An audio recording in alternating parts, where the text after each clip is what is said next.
Bonjour à toutes et à tous. Alors, bienvenue dans la suite de notre atelier. Après avoir ajouté des shapes, des clés d'expression, enfin, on a ajouté une clé d'expression pour faire parler notre Père Noël. Maintenant, nous allons lui ajouter une armature pour pouvoir animer ses bras, malgré la dynamique topologie, puisqu'il n'y a pas énormément de points non plus sur ce personnage et que on va faire une animation très courte. Donc, c'est parti pour à peu près, je vous dirais, 15 minutes d'atelier.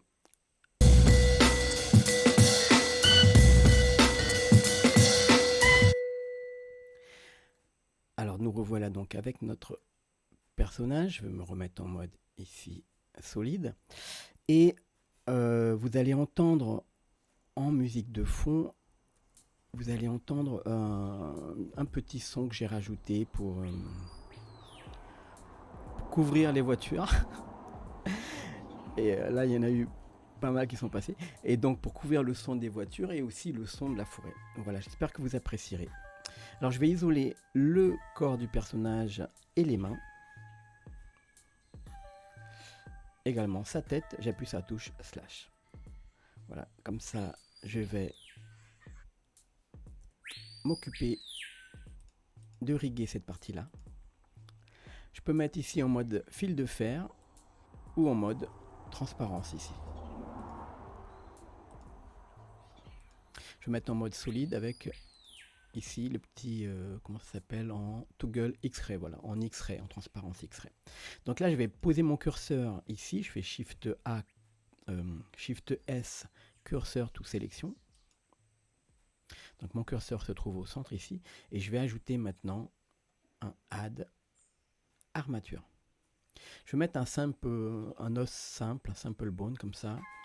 On va voir également un petit peu la construction d'une armature. Donc j'appuie sur la touche tabulation ici pour basculer en mode édition. Et je vais prendre celui-là, je vais faire GZ car ce sera l'os qui va être nommé route, c'est-à-dire l'os de base. L'os de base de mon personnage. Donc je peux déjà ici aller dans les noms ici de mes os et l'appeler route. Donc ce sera la base. Je vais également ajouter en mode Shift A ici un mesh cercle, comme ça, que je vais appeler circle, on va le laisser comme ça, circle. Et cet os route ici, je vais aller dans l'os ici, je vais aller dans display, viewport display, et je vais prendre un custom objet et je vais prendre circle. Voilà, comme ça on a le custom objet en fait, le route qui va sortir comme ça. Donc pour que ça soit dans la bonne orientation, on va aller dans les rotations ici. Et on avait vu que là on a, nous, enfin on voit pas ici, mais on va l'afficher. On voit dans viewport display de l'armature ici. On va mettre les axes, comme ça on verra les axes. Donc là on a l'axe Z négatif, X et Y vers le haut. Nous ce qu'on veut ici, c'est donc faire une rotation sur les X ici. Donc je vais prendre le petit os, le viewport display que j'ai remplacé donc par le custom objet circle et je fais une rotation ici sur les X de 90 degrés. Ok, comme ça j'ai mon route de départ qui va être comme ça en mode pause. C'est quand même beaucoup plus pratique. Donc maintenant je retourne en mode édition et je vais faire non pas un Shift D parce que sinon il va me dupliquer celui-là. Je vais faire un Shift A ou Add ici, Simple Bone. Donc là, il me met un simple os ici à l'intérieur. Je vais le descendre comme ça, à peu près. Ou ici, comme ça, je ferai une petite mini colonne vertébrale. Je fais E, Z, donc je monte vers le haut, comme ça. Et je vais mettre sur le profil. Et comme la base, en fait, c'est que lorsque vous donnez une torsion ici, en mode édition à votre os, et bien en mode pause, ça va suivre cette torsion. Donc on va déjà lui mettre une petite torsion comme ça pour qu'il se dandine un petit peu vers l'arrière, qu'il plie un petit peu le ventre comme ça, vers l'avant comme ça. Maintenant ici, je fais une extrusion de l'épaule. Et cette épaule-là, je vais faire CTRL tabulation. Cette épaule-là, je vais la renommer ici. Épaule. Point, là, c'est la droite R. Épaule.R. Je vais poursuivre ici en extrudant E et E, l'avant-bras, et E pour la main. Excusez-moi. Dans la vue de face, ici, je vais faire un GZ ici pour que les bras, lorsque je plie les bras vers l'intérieur, ils montent un petit peu, ils se plient vers le haut et vers l'arrière. Parce qu'en fait, ça suit totalement les angles qu'on leur a indiqués au départ. Hein. Donc ici, comme il y a un angle ici, donc le bras va se plier naturellement dans ce sens-là. Également ici, mais ici plus fort. Et sur la vue ici, on aura un pli qui va se faire ici parce qu'il y a ce départ de pli ici. Ok, alors on va continuer ça. Je vais ajouter ici, je me remets en mode sélection ici. On va ajouter ici un os qui sera l'os de contrôle de la main. Shift D, je vais dupliquer celui-là. Et cet os-là, je veux le parenter, il faut le parenter en fait, à votre route ou alors à une partie du corps, mais pas à la chaîne dans laquelle vous allez affecter l'inverse cinématique. Donc ici, je vais le parenter à mon corps en Keep Offset. Et je vais regarder ici les noms que j'ai. Alors ici, j'ai le nom épaule, je vais l'appeler main. Point R. Donc main.r. Ici, alors je vais plutôt l'appeler contrôle.r. Voilà. Contrôle de la main. Ici, on peut l'appeler main.r. On va tout mettre en majuscule. Et si maintenant je veux faire la symétrie, eh bien je sélectionne ces os-là qui vont faire la symétrie. Et je vais dans armature et symétrise. Là, il m'a fait la symétrie. J'aurais pu même, je vais attendre un petit peu. Je vais faire la cinématique de la main. Donc, je vais prendre en mode pause. Je prends cet os-là, donc qui va servir de contrôleur, et Shift clic la main, qui va servir de cinématique inverse. Et je vais faire Shift I pour ajouter la cinématique inverse à l'os actif, c'est-à-dire le deuxième. Là, il m'a fait une cinématique avec, vous voyez, l'os qui suit ici, là. Cet os-là, en fait, c'est lui qui a la contrainte cinématique ici, vous voyez, dans les contraintes. Et en fait, elle est fixée sur la pointe ici. Et la base de mon contrôleur. Moi, je vais lui demander ici, en cliquant sur Use Tail, de me prendre l'ensemble du contrôleur. Et je vais prendre aussi rotation pour que lorsque je fasse des rotations de mon contrôleur, ça me fasse ça ou pas. Je vais l'enlever, rotation. Ça peut se faire. On va le garder comme ça. Maintenant, on va compter le nombre de maillons pour la chaîne. Donc, j'ai 1, 2 et 3 pour arriver au corps. Donc, je vais reprendre ma contrainte et je vais lui mettre 3 ici au niveau de la chaîne, la longueur de la chaîne. 1, 2, 3. Donc là, si maintenant je bouge mon contrôle, voilà, j'ai ça. Voilà, ça me va comme ça, comme pour animer. Donc là, maintenant, je repasse en mode édition et je vais sélectionner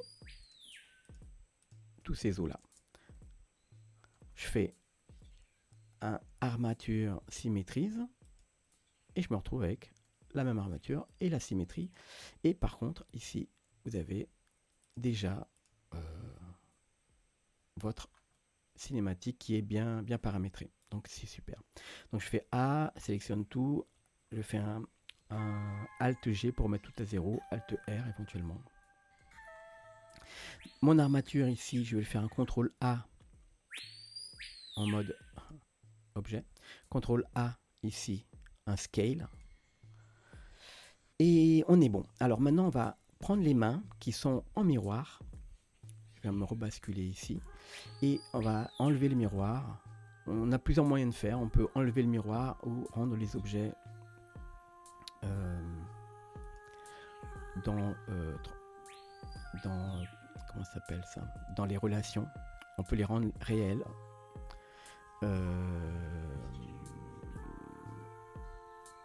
Collection, relation, voilà. On peut rendre les instances réelles ou alors on peut les rendre simples utilisateurs. Nous, ce qu'on va faire déjà, c'est qu'on va ici, soit on peut appliquer le miroir et ensuite en mode édition, on va sélectionner toute la main comme ça, avec elle aussi au cas où, et on va séparer les objets, c'est possible. Mais après, ça demande à redéfinir le centre de rotation parce que sinon les deux ils ont le même centre de rotation. Ou alors, ce qu'on peut faire, c'est on va revenir en arrière. On peut enlever le miroir, prendre ici cette main, faire un Shift D, et ensuite on fait un CTRL M pour le mettre en miroir sur les X. Et on valide. Maintenant, je fais un G sur les X et on va le placer à l'œil comme ça, hein. Voilà. Donc là comme ça va plus vite et comme ça on garde la rotation ici de la même manière que l'autre. Maintenant je vais parenter cette main à l'os en fait de la main. Alors je sélectionne la main puis mon armature et je fais CTRL tabulation ou alors ici je passe en mode pause.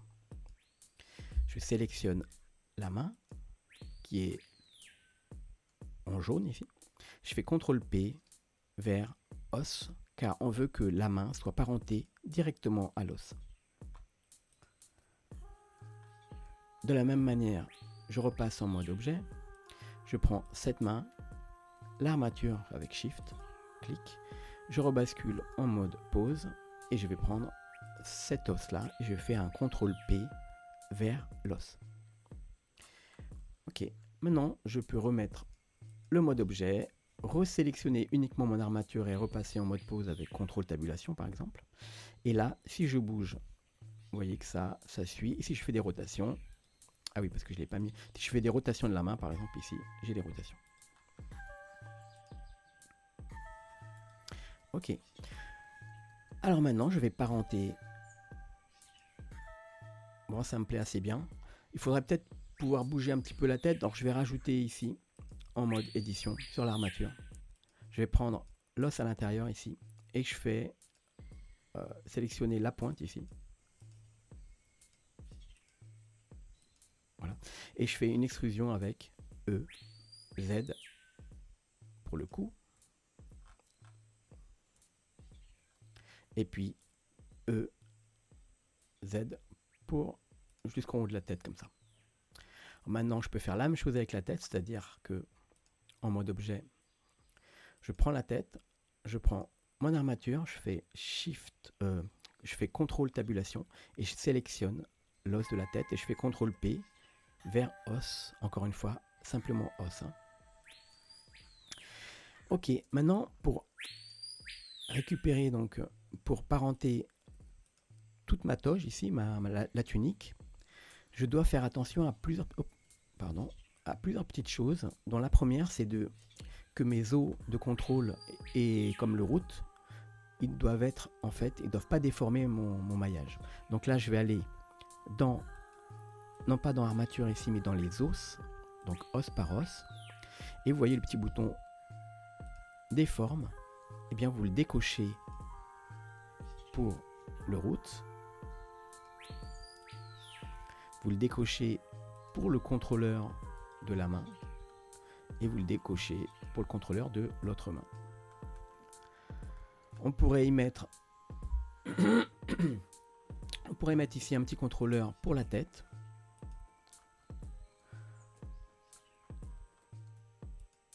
On va le laisser comme ça, on va le diriger en mode forward cinématique.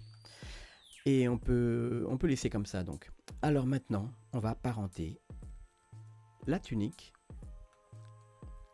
à l'armature. Je fais CTRL P et là je fais vers automatique wave.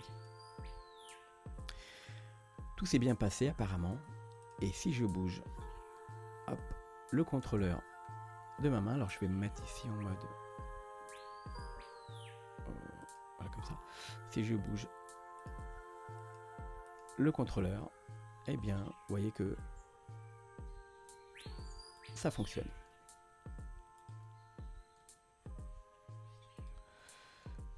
On pourra faire que on puisse tordre la main, mais on peut aussi le mettre à part.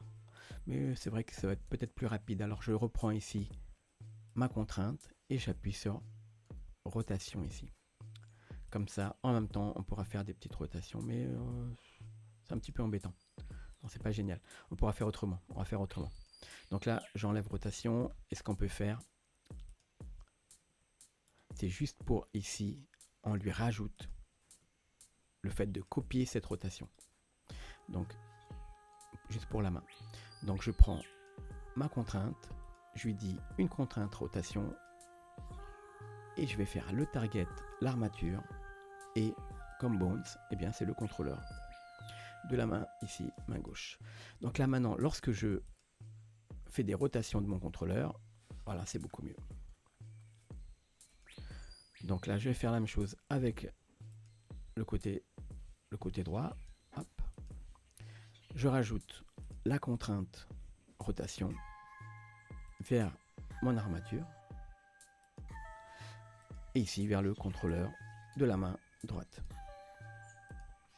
Pour que ces objets aussi soient visibles facilement, on peut également leur donner comme custom objet le cercle.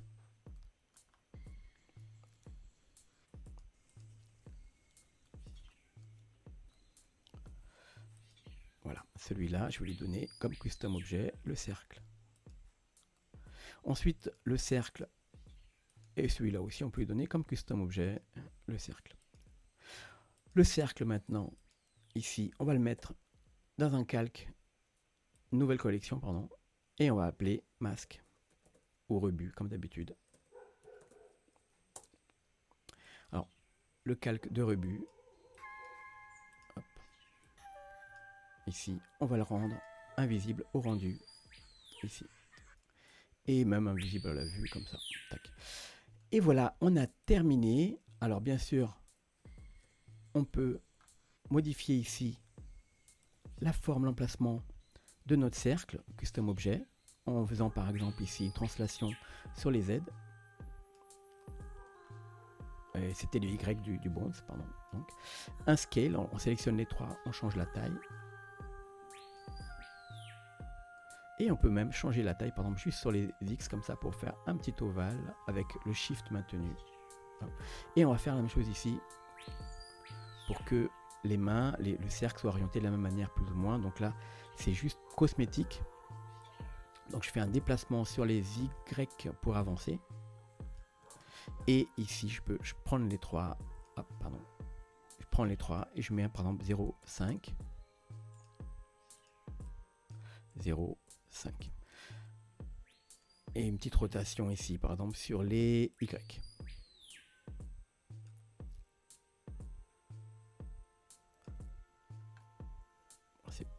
C'est pas ça encore. Voilà, c'est plutôt comme ça. Ok, donc là, si vous bougez, hop, mode pause.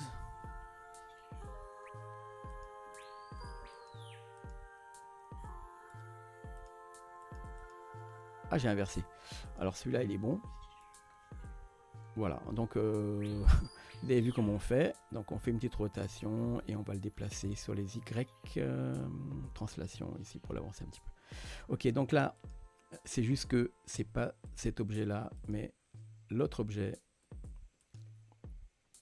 qui doit avoir le custom objet. Donc là, j'avance un petit peu sur les Y et je fais une petite rotation ici sur les Y également pour voilà. Donc là maintenant, vous voyez que c'est plus facile à contrôler. Et par exemple, on peut enlever totalement ici le in front, on peut enlever ici le overlay. Voilà. Et on se retrouve avec des contrôles pour notre petit personnage et la rotation de la main qui va bien. Pour la tête, vous avez également la possibilité de lui bouger la tête comme ça. Et on verra comment on va l'animer dans le prochain épisode. J'espère que vous avez aimé cet atelier, donc je vous donne rendez-vous tout de suite après pour le dernier épisode. On va voir la neige, comment on va paramétrer ça, et on va voir comment on va faire parler notre petit personnage. Allez, ciao tout le monde.